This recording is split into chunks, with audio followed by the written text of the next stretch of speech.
नमस्कार. कसे आहात सगळेजण? आज आपण बघणार आहोत की कुठल्याही समस्येसाठी, आजारासाठी तुम्ही तुमच्या डॉक्टरकडे जाता आणि त्या डॉक्टरांचा गुण तुम्हाला आला पाहिजे, अगदी ताबडतोब आला पाहिजे असं तुम्हाला वाटतं. त्यासाठी तुम्ही काय केलं पाहिजे? हो, तुमच्या हातात काही गोष्टी आहेत की ज्याच्यामुळे तुम्हाला तुमच्या डॉक्टरांचा गुण लवकर येणार. नमस्कार, मी डॉक्टर राहुल भोईटे. आपण बघूयात आज माझ्या फॅमिली डॉक्टर या चॅनलमध्ये मी घेऊन आलो आहे की रुग्णाने काय केलं पाहिजे ज्याच्यामुळे त्याला त्याच्या डॉक्टरचा लवकर फरक पडेल. आयुर्वेदामध्ये हजारो वर्षापूर्वी ग्रंथामध्ये एक श्लोक आहे की आढ्यो रोगी भिषक वश्य ज्ञापकः सत्ववान अपि. ह्याच्यामध्ये रोग्यामध्ये चांगल्या रोग्याचे काय लक्षण आहेत ते म्हटलेलं आहे, सांगितलेले आहेत. त्याच्या अगोदर बघूया आपण चिकित्सेचे 4 स्तंभ आहेत. उपचार कुठलाही उपचार हा 4 पायांवर उभा आहे. सगळ्यात महत्त्वाचा जो स्तंभ आहे तो आहे डॉक्टर. दुसरा स्तंभ आहे पेशंट. तिसरं आहे परिचारक म्हणजे नर्सिंग. आणि चौथं आहे औषध. ह्या चौघां मिळून कुठलाही उपचार होत असतो आणि तो यशस्वी होण्यासाठी हे 4ही स्तंभ जसे असायला हवेत तसे तिथे असतील तर ती चिकित्सा यशस्वी होते. त्यातला आपण बघणार आहोत की रुग्ण. तर आढ्य रोगी म्हणजे हा जो रुग्ण आहे ह्याच्याकडे त्याचा उपचार करण्यासाठी आवश्यक अशा गोष्टी तिथे याव्यात, म्हणून त्याची आर्थिक स्थिती चांगली असली पाहिजे जेणेकरून तो सगळा खर्च तिथे करेल, औषधांचा असेल, हॉस्पिटलचा असेल. म्हणून रुग्णाकडे आर्थिक स्थिती चांगली असणं गरजेचं आहे.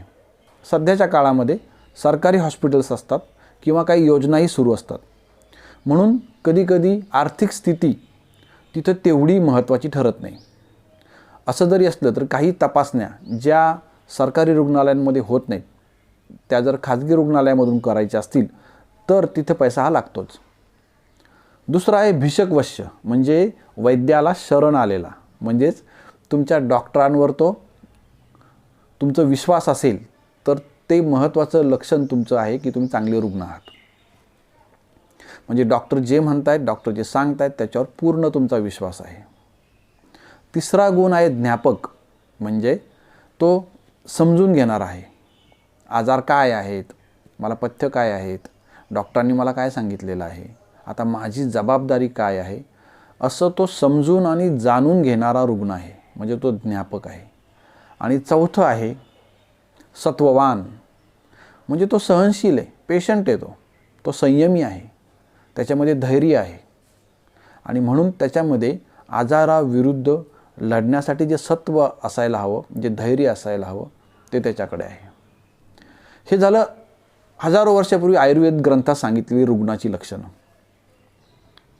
सध्याच्या काळामध्ये तुमच्या आजूबाजूला फॅमिली डॉक्टर आहेत, स्पेशालिस्ट आहेत.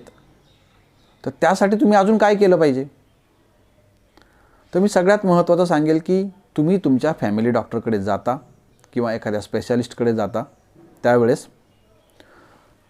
तुमची जी तक्रारी आहेत, कंप्लेंट्स आहेत, त्या कंप्लेंट्स नीट तपासून घ्या की तुम्हाला खरंच काय त्रास होतो आहे. आणि जर तुम्हाला सांगताना असं वाटत असेल की माझं काही चुकू शकतं किंवा काही राहून जाईल तर ते एका पेपरवर लिहून घ्या की मला ताप आहे आणि किती दिवसांपासून आहे. उदाहरणार्थ किती वेळा, दिवसातून किती वेळा ताप येतो, किंवा माझं पोट दुखतं आहे तर कुठल्या बाजूला दुखतं आहे, किती दिवसांपासून सुरू आहे, याच्यापूर्वी कधी दुखलं होतं का. ह्या सगळ्या कंप्लेंट्स व्यवस्थित लिहून घ्या. त्या तुम्हाला डॉक्टरांना सांगता आल्या पाहिजे.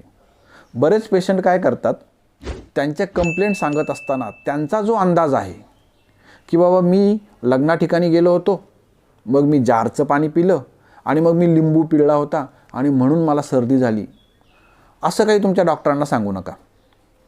हे तुमचे अंदाज आहेत आणि ते विज्ञानावर आधारित नाही आहेत. म्हणून तुम्हाला जो त्रास होतो तेवढाच फक्त सांगा. त्याच्यानंतर पुढचा प्रश्न येतो तो हिस्ट्री, इतिहास द्या.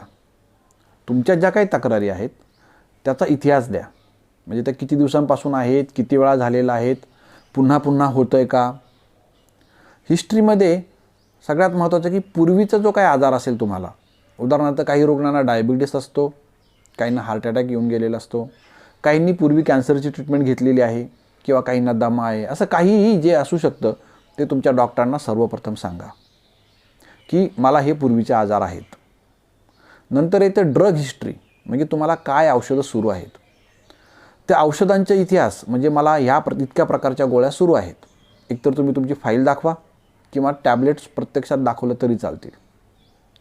त्याच्यानंतर तर ॲलर्जीची हिस्ट्री, काही औषधांचा तुम्हाला त्रास असतो, काहींनी तुम्हाला रिॲक्शन येते, काहींनी पोटाचा त्रास होईल, काहींना चक्कर येतील. तर ते जी ॲलर्जीची हिस्ट्री असेल ती पण तुमच्या डॉक्टरांना अगदी दरवेळेस सांगा किंवा तुमच्या फाईलवर एका पेपरवर ते लिहिलेलं असू द्या. पुढची हिस्ट्री ते व्यसनांची, तुम्हाला काय ॲडिक्शन्स म्हणजे काय व्यसनं आहेत ते अगदी स्पष्टपणे डॉक्टरांना सांगा. कारण आजाराचं निदान होण्यामध्ये ह्या सगळ्या गोष्टी खूप महत्त्वाच्या ठरतात.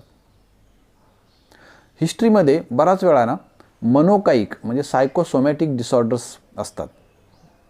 अशा वेळेस तुमच्या मनावर, तुमच्या आयुष्यात, तुमच्या मनस्थितीवर काय काय तणाव आहेत किंवा काय चिंता आहेत किंवा काय गोष्टी आहेत जे तुम्हाला उदासीनतेकडे घेऊन जातात, त्याचासुद्धा इतिहास तुम्ही डॉक्टरांना सांगायला पाहिजे.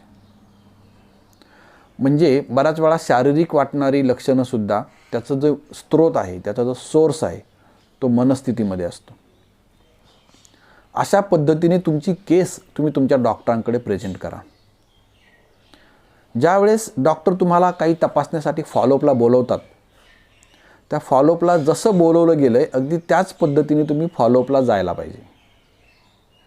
काही तपासण्या सांगितलेल्या असतात, उदाहरणार्थ डायबिटीसच्या पेशंटला उपाशीपोटी आणि जेवल्यावर 2 तासाने अशी शुगर सांगितलेली असते.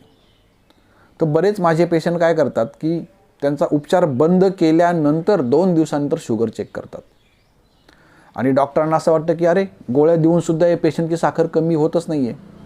परंतु पेशंटने 2 दिवस गोळ्याच घेतलेल्या नसतात आणि मग त्याच्यानंतर जर तो शुगर चेक करत असेल तर साहजिकच ती शुगर वाढलेलीच येणार आहे.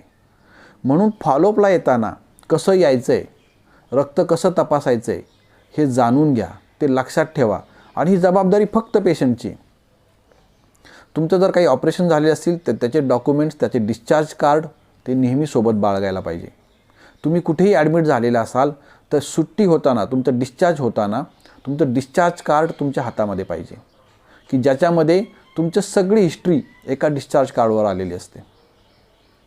म्हणून फॉलोअप खूप महत्त्वाचं आहे. बरेच पेशंट काय करतात की डिस्चार्ज झाल्यानंतर परत पुन्हा तपासायला म्हणून त्या डॉक्टरांकडे येत नाहीत. डॉक्टरांनी तसं प्लॅन केलेला असतो की नेक्स्ट टाईम ज्यावेळेस पेशंट येणार त्यावेळेस मला ह्या गोष्टी करायच्या आहेत, मला रिपीट एक्सरे काढायचा आहे किंवा मला पूर्वी एक शंका होती तिची तशी लक्षणं दिसत आहेत का ते मला पाहायचं आहे आणि तसं त्यांनी पेपरवर लिहिलेलं असतं. मग तुम्ही ज्यावेळेस ते फॉलो करत नाही ते सगळं पाण्यात जातं आणि ज्यावेळेस तुमचा आजार मोठा होतो त्यावेळेस तुम्ही उशिराने डॉक्टरांकडे पोहोचता. म्हणून फॉलोअप खूप महत्त्वाचा आहे. तिसरी गोष्ट आता ती नवीन सांगेल, कुठल्याही आयुर्वेदिक ग्रंथात ती सांगितली गेलेली नाही, ते म्हणजे इंटरनेट. बरेचसे पेशंट, तरुण पेशंट शक्यतो गुगलवर सर्च करून येतात की त्यांना जे काही त्यांच्या तक्रारी आहेत त्याच्याविषयी गुगल काय म्हणतो. तर मित्रांनो, गुगल तुम्हाला इन्फॉर्मेशन देईल, माहिती देईल, पण गुगल ज्ञान नाही देऊ शकत, नॉलेज नाही देऊ शकत. आणि नुसती माहिती काही काम करत नाही. नुसत्या माहितीद्वारे तुम्ही तुमच्या आजाराचं स्वतः निदान करू शकत नाही. किंवा एखाद्या औषधाविषयी तुम्ही गुगलवरून माहिती घेतात, त्याच्याने तुम्हाला मदत होण्याऐवजी काही शंका आणि भीतीच निर्माण होऊ शकते. तर कृपा करून गुगलवरून वैद्यकीय ज्ञान घेऊन डॉक्टरांकडे जाऊ नका किंवा डॉक्टरांनी उपचार केल्यानंतर त्याला क्रॉस चेक गुगलवर करू नका. त्याच्याने तुमच्या डॉक्टरवर विश्वास राहणार नाही आणि तुम्हाला जो गुण हवा आहे लवकर तुमच्या डॉक्टरांकडून तो तुम्हाला येणारच नाही. सगळ्यात शेवटी हेच सांगेल की तुम्हाला तुमच्या डॉक्टरांचा फरक यावा यासाठी तुमची आणि तुमच्या डॉक्टरांचे संबंध कसे आहेत हेही बघा. म्हणजे एखाद्या डॉक्टरांकडून तुम्ही लवकर बरे होत नाही आहात तर तसं स्पष्टपणे विचारा की डॉक्टर काय राहतं आहे, अजून काय करायचं आहे का, अजून दुसरं कोणाचं मत घ्यायचं आहे का. आणि त्याचबरोबर जर तुमच्या डॉक्टरांकडून तुम्ही लवकर बरे होत आहेत आणि बरे झाला आहेत तर त्या डॉक्टरांना कौतुकाचे 2 शब्द ऐकवायला विसरू नका. ते तुमच्या डॉक्टर आणि पेशंटच्या चांगल्या संबंधाचा पाया ठरेल. तर इतकं सगळं ज्यावेळेस तुम्ही कराल, तुमच्या डॉक्टरांचा खात्रीने सांगतो तुम्हाला अतिशय ताबडतोब गुण येईल आणि तुम्ही निरोगी आयुष्य जगाल. धन्यवाद.